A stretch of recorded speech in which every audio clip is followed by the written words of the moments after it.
Retomando a nossa aula sobre o controle de constitucionalidade austríaco, nós já vimos que esse controle é feito principalmente por via de ações diretas propostas por legitimados especiais diretamente na Corte Constitucional Austríaca e que dele resultam decisões com eficácia geral e vinculante, ou seja, a eficácia ampla, equiparada a uma eficácia de uma lei. Geral, porque atinge não apenas as partes formais do processo, mas todo o sistema jurídico. O objetivo desse controle é expurgar do sistema jurídico qualquer lei inconstitucional, né? E vinculantes, porque a partir da sua publicação, essas decisões são de observância obrigatória para todos os tribunais, para todos os órgãos da administração pública do Estado. Então, nós efetivamente temos aqui uma eficácia muito parecida com a eficácia das leis. A despeito dessa grande inovação que o sistema de controle de constitucionalidade austríaco trouxe para os sistemas posteriores, porque vários sistemas irão incorporar essa solução das ações diretas, das decisões com eficácia geral e vinculante, na sua versão original ele tinha um grave defeito. Não é? Se de um lado ele promovia essas ações diretas, de outro lado não havia a previsão no texto original da Constituição de 1920 de controle feito nos casos concretos. Ou seja, o sistema era criado para operar exclusivamente pelas ações diretas. O que significa na prática que se nenhum dos legitimados, que é um rol muito restrito, ajuizasse a ação direta de inconstitucionalidade, uma lei inconstitucional porventura aprovada pelo parlamento, pelo órgão legislativo, poderia ingressar no sistema jurídico e permanecer no sistema jurídico, sendo aplicada às partes, né, sendo aplicada aos jurisdicionados nos casos concretos, sem que juízes ou tribunais, né, fossem eles juízes de primeiro grau, tribunais inferiores ou mesmo tribunais superiores, pudessem tomar qualquer atitude com relação a isso. Não é? O modelo de separação, o sistema de jurisdição dúplice que nós estamos examinando, né, cujo principal expoente é exatamente o sistema austríaco, ele tem essa característica de vedar, né, de não permitir o exercício de jurisdição constitucional pelos órgãos da jurisdição ordinária, como nós já vimos. Né? Então, juízes, tribunais inferiores, tribunais superiores não podem declarar leis inconstitucionais e deixar de aplicá-las nos casos concretos. São obrigados a aplicar essas leis, de um modo mais ou menos semelhante àquele que nós examinamos quando estudamos a matriz constitucional francesa e quando estudamos o controle de constitucionalidade feito pelo Conselho Constitucional francês. Aqui se apresenta um problema parecido. Não é? Até uma reforma constitucional ocorrida em 1929, não havia nenhum mecanismo de controle da constitucionalidade das leis no caso concreto.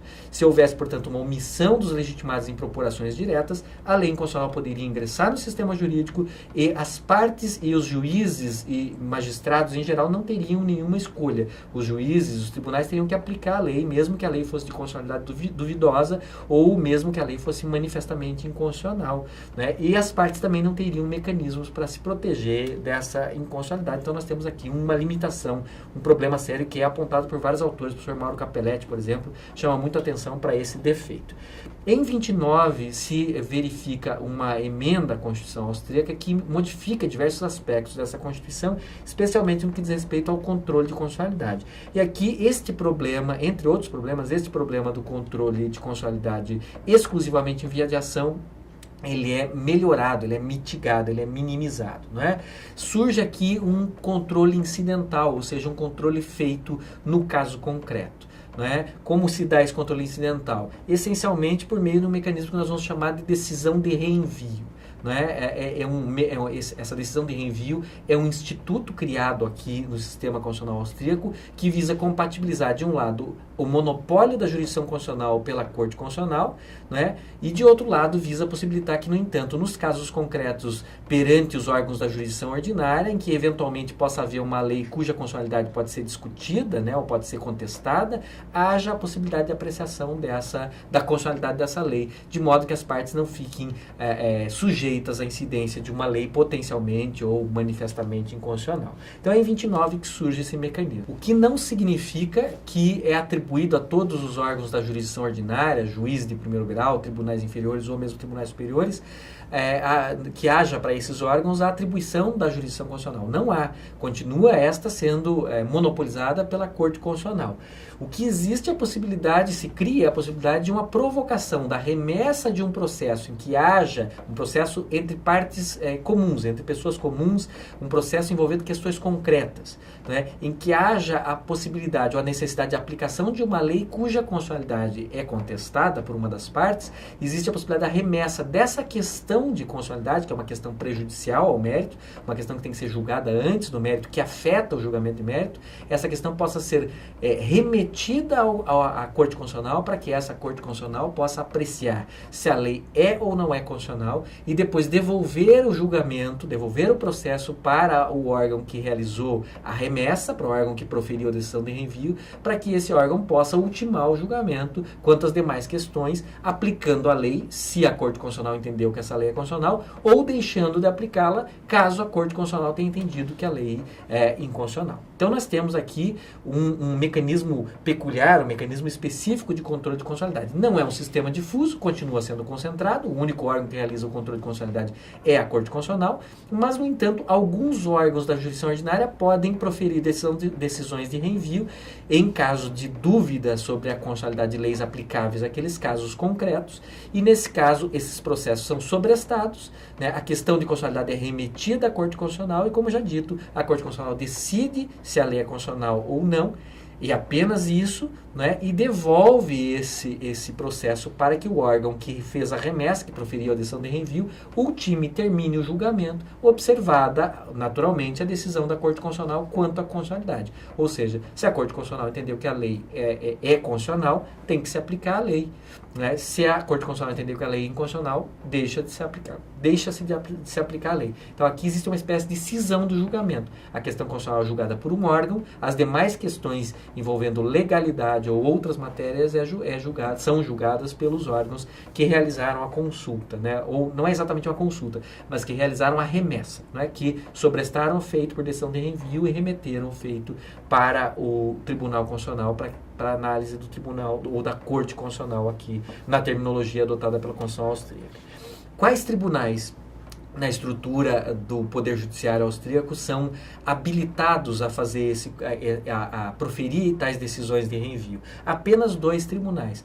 O chamado Oberster Gerichtshof, é a Corte Suprema, não é? É o órgão máximo da jurisdição ordinária que exerce jurisdição em matéria constitucional, em matéria civil ou matéria penal, ou o órgão máximo da jurisdição administrativa, que é chamado de Verwaltungsgerichtshof, ou seja, tribunal administrativo, é o órgão máximo da jurisdição administrativa. Esses 2 órgãos de cúpula, então, um deles, uma Suprema Corte em matéria civil e criminal, outro deles, uma Suprema Corte, o órgão máximo da jurisdição administrativa, envolvendo questões administrativas, são os únicos órgãos do Poder Judiciário que têm a capacidade, após essa emenda constitucional de 1929, tem a capacidade de proferir decisões de reenvio quando uma parte arguia inconstitucionalidade num caso concreto, por exemplo, e o órgão jurisdicional, um desses tribunais, entender que essa arguição é plausível, ou seja, entender que ela não é manifestamente infundada.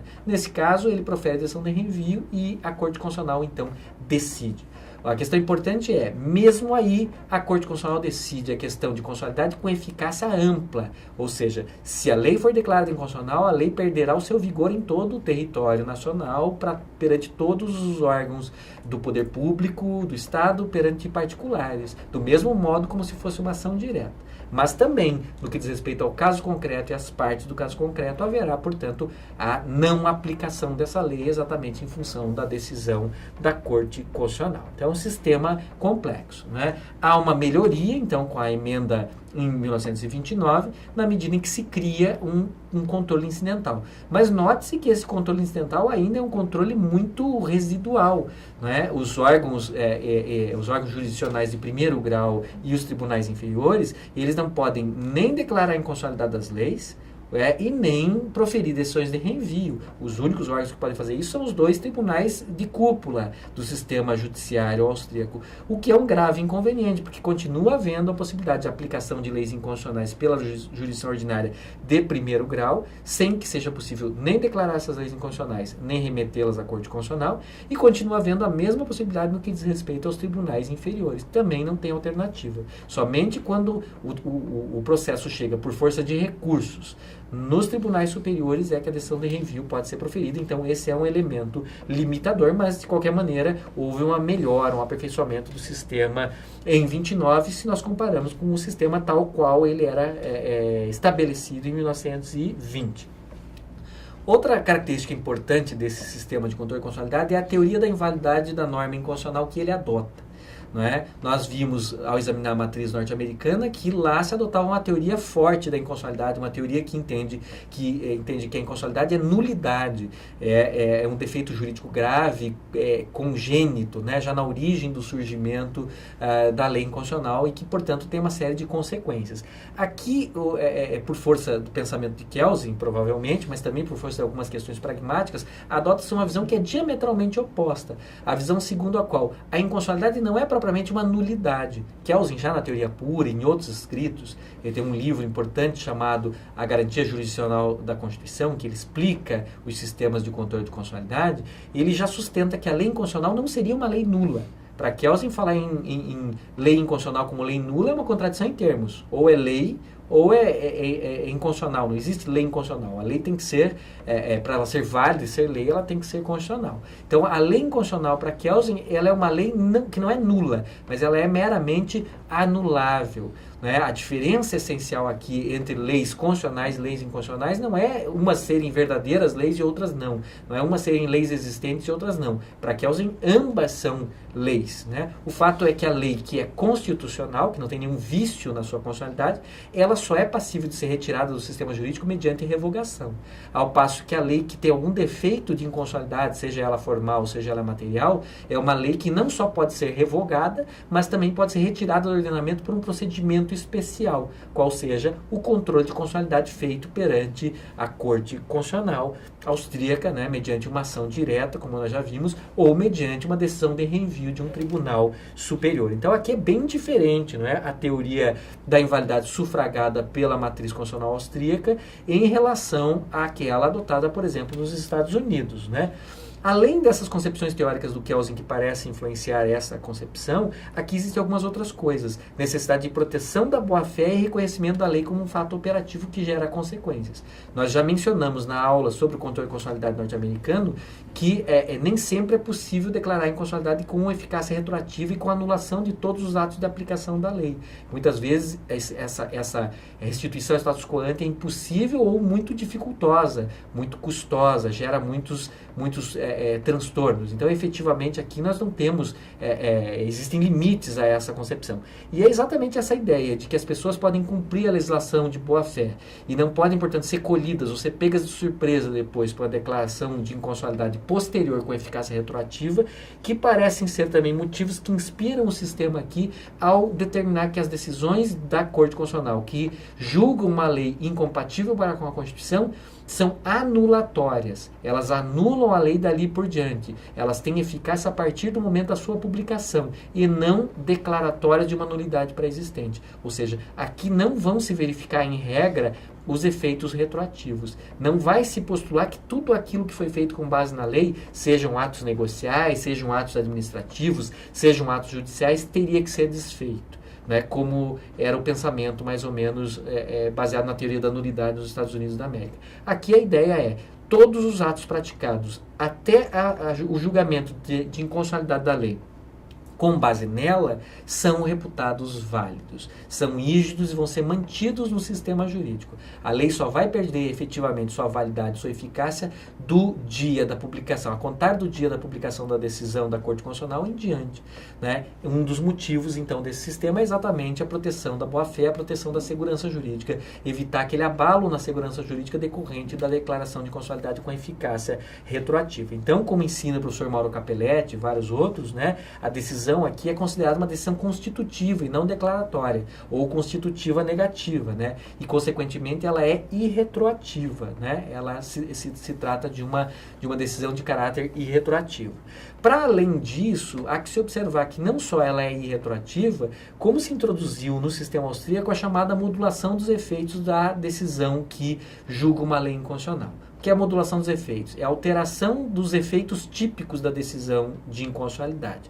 Né? Nesse caso da matriz constitucional que nós estamos examinando, do sistema de controle austríaco, nós já percebemos que se trata de decisões que são tipicamente irretroativas. Elas anulam a lei do momento que são proferidas em diante. Né? Ocorre que, às vezes, mesmo essa decisão com eficácia retroativa pode ser inconveniente. Imagine se uma lei que regula uma matéria importante, determinado campo do direito contratual, ou do direito societário, ou qualquer outra questão importante para a administração pública, por exemplo, que não pode ser simplesmente retirada imediatamente do ordenamento jurídico, sob pena de se agravar a situação de inconstitucionalidade. Se você declarar, se você julgar a inconstitucionalidade dessa lei imediatamente, e ela imediatamente perder a sua eficácia, pode surgir uma situação de um vácuo, um vazio jurídico, que pode gerar uma situação de insegurança ainda maior. Então se criou aqui a possibilidade de modulação dos efeitos, que significa o tribunal aqui, a Corte Constitucional Austríaca, não só poderia julgar a lei inconstitucional sem qualquer efeito retroativo, mas inclusive poderia estender, né, a validade, a eficácia dessa lei declarada ou julgada inconstitucional por mais um período, até para que o Poder Legislativo tivesse tempo hábil para tomar providências no sentido de legislar e substituir essa lei por uma regulação que fosse considerada compatível com a Constituição. E cabe observar, apenas para concluir, que essa modulação dos efeitos criada então no sistema de controle de constitucionalidade austríaco, ela não pode ser feita de maneira ilimitada, né? A Constituição austríaca, na sua redação original, previa um limite de até 1 ano, né, para que houvesse essa procrastinação dos efeitos do julgamento de inconstitucionalidade. Ou seja, a lei poderia, ainda que julgada inconstitucional, poderia ser mantida no sistema por até 12 meses. Depois, por emendas à Constituição, esse prazo foi modificado. Atualmente são 18 meses, o prazo máximo no qual é possível, então, a modulação dos efeitos, né? A partir desses 18 meses, então, a legislação perde a sua eficácia, né? Mas, como explicado, esse instituto serve exatamente para impedir justamente a retirada sem mais, né, imediata de uma norma do sistema jurídico, deixando uma situação de uma lacuna no sistema jurídico, né, para permitir exatamente que sejam feitas as devidas adaptações do sistema no ordenamento jurídico para que a inconstitucionalidade seja afastada sem maiores traumas, né? Essencialmente, esse é um instituto que nós possuímos também. No direito brasileiro foi introduzido por legislação infraconstitucional, né, a Lei 9868 e a 9882, ao regularem ação direta de inconstitucionalidade, ação declaratória de inconstitucionalidade e a arguição do descumprimento do preceito fundamental, introduziram um mecanismo muito semelhante à modulação dos efeitos austríaca, e a origem desse mecanismo é exatamente o direito austríaco. De grosso modo, em largos traços, esse é o sistema de controle de constitucionalidade austríaco, feito por Corte Constitucional de maneira monopolizada, né, seja por via de ação, seja por procedimentos incidentais, né, mediante decisão de reenvio, com decisões anulatórias, sem eficácia retroativa, ou até mesmo com eficácia voltada para o futuro. Há uma exceção, que é a irretroatividade, que é exatamente no que diz respeito às decisões proferidas incidentalmente nos casos concretos, né? Nesse caso, as decisões têm apenas, de maneira limitada àquele caso concreto, eficácia retroativa. Ou seja, no que diz respeito às partes que são litigantes naquele caso, a lei vai ser declarada inaplicável a relação deles de maneira retroativa. Mas no que diz respeito aos efeitos mais amplos, a regra é a irretroatividade. Então, essa é uma pequena diferença. A regra dos efeitos quanto ao tempo aqui é irretroatividade ou mesmo eficácia futura, salvo no caso do controle feito incidentalmente por decisão de reenvio, em que há uma possibilidade de retroatividade naquele caso concreto, até porque, se assim não fosse, não haveria sentido nas partes arguirem inconstitucionalidade, porque as suas relações jurídicas foram constituídas no passado e precisam necessariamente ser atingidas para que faça sentido a arguição de inconstitucionalidade, né? Tirando essa situação, não há outras hipóteses no direito constitucional austríaco de controle de constitucionalidade com eficácia retroativa. O controle com eficácia irretroativa ou mesmo futura.